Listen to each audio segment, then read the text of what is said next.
Good morning guys, welcome back to a little bit outside Montreal. It's very different here compared to everything I've been used to in the past 2 months and almost a half.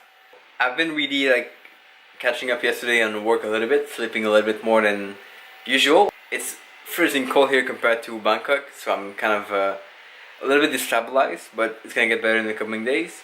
What I want to do today is I want to talk about the podcast, and tomorrow I'll do more of a relaxed video about my trading strategy, the things I use and what I plan to do in the coming months. I'll probably go back a little bit to my old trading style. It's gonna be only for the summer at maximum, and then I'll probably go travel again more. So I have to think about planning some things pretty soon. The coolest thing about being in Canada, once again, I think is the blue sky. That's something I didn't see in a long time. Sky blue like this, it's pretty incredible. It's pretty amazing. Pretty much everywhere in Bangkok the sky was kind of dark a little bit, but here it's so clear, it's incredible. It's amazing, I like it. And there's also a lot of space compared to big cities like Bangkok and especially Shanghai. Shanghai would be very different. So it's kind of good. A little bit cold like I said, but not bad. But anyway, we need to get back on the topic. Last Monday when I was about to leave for Shanghai, I published the 100th episode of the podcast, which is pretty a big number when you think about it. There's 100 interviews now on the podcast, which is a lot, and it's pretty incredible to be able to learn from 100 traders like that. I'm really grateful for all the guests who accepted to come on the podcast, share their best lessons, because of course not everyone's gonna want to share their secrets. Some people are they don't want to talk about what they do, they don't want to share with people. But people who take time to share are really generous, I think. I thought since there's 100 episodes, there's so many lessons, and it's kind of impossible to summarize all of them and get all of them. But I thought I would share my top 3 lessons from the podcast. There's a lot of things mentioned. Some of them kind of relate more to me, some of them do not relate to me. So one of the first things that I learned on the podcast is more toward technical analysis. And it doesn't matter what tools you use, what strategy you have, what take profit you have. The only thing technical analysis comes down to is to look at the chart, any chart, and say, okay, what has price done? Where is price likely to go now? And where could I make some profit? Where could I be able to enter a trade here? That's all there is. If you just ask yourself those 3 questions every time you trade, you're going to simplify everything, and it's going to be much more easier for you to know where to place your trade and basically what you analyze. All the tools you use, the moving averages, the RSI, the stochastic, the Bollinger Band, are all there only to help you do this. But so often we complicate things by saying, okay, so where can I have a good probability trade? But it's not only that, it's understanding where price is likely to go and where you might be able to make some profit. That's all there is to technical analysis. If you need to have some indicators, that's fine too, no worries, use them. And the second lesson I got from the podcast is more about being aware.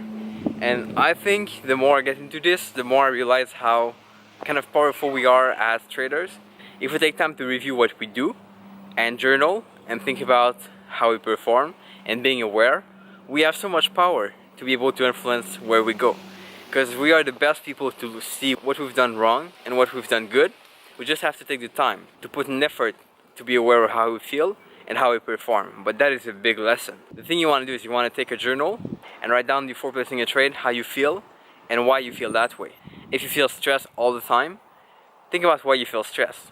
Maybe the reason is that all your past trades were a loser and you don't feel good about taking the next trade. But that doesn't mean anything. So then you can force yourself to act the right way.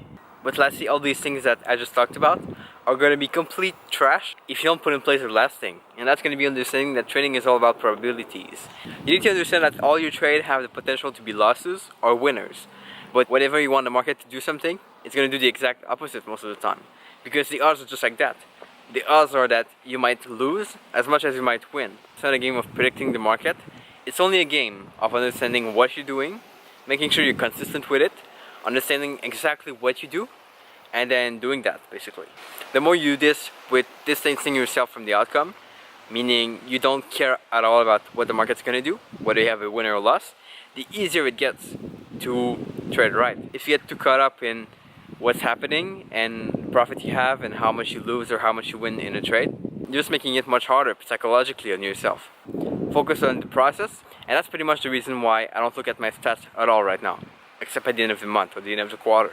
Because I know that day to day, the profit I have, the P&L I have, it shouldn't be something to influence myself on how I'm going to trade. So think in terms of probability, and that's gonna make it much easier for yourself. Whether you have a loss in your account, it doesn't mean you've done things wrong. And if you have a win, it doesn't mean you did things right. Spend some time to analyze how you perform and be aware whether you take good trades or bad trades, regardless of the P&L. So I'll conclude here for the video today. Very kind of speaking style. But I'll go back home, edit the video, and do the video for tomorrow. It's been kind of relaxed, but I do want to keep the schedule of one video per day for the coming weeks. And there's going to be more, of course. Next week we're going to have a couple of awesome events. I'm going to go to the Montreal Traders meetup once again, which I'm excited about. And I'll bring you guys with me, of course. Give a video a like if you liked it today. Comment below with your thoughts. I want to hear them. And if you want to see more videos like this, make sure you subscribe. There's one more every single day. And I'll see you guys tomorrow. Ciao.